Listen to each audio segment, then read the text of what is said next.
Áno, jasné, pozrieme sa na to, vybavíme. Zavolám, jasné, majte sa. Áno, ďalej.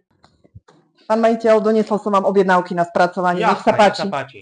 Je ich dosť, treba vám s nimi pomôcť? Nie, ďakujem, Zdenka, to zvládnem sám. OK. Pán majiteľ, doniesla som vám reporty predaja, čo ste chceli. Je ich trochu viac, pomôžem vám s nimi?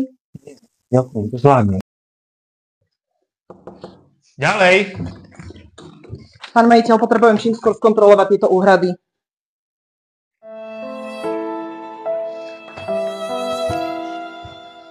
Pán majiteľ, a čo tak nejaká asistentka? Asistentka? No, to by bolo riešenie.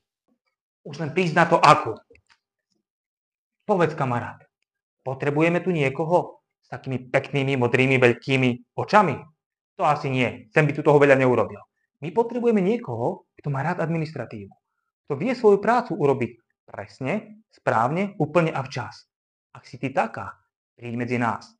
My ti dáme spústu administratívy, ty nám pomôžeš a spolupráca bude perfektná. Tešíme sa na teba.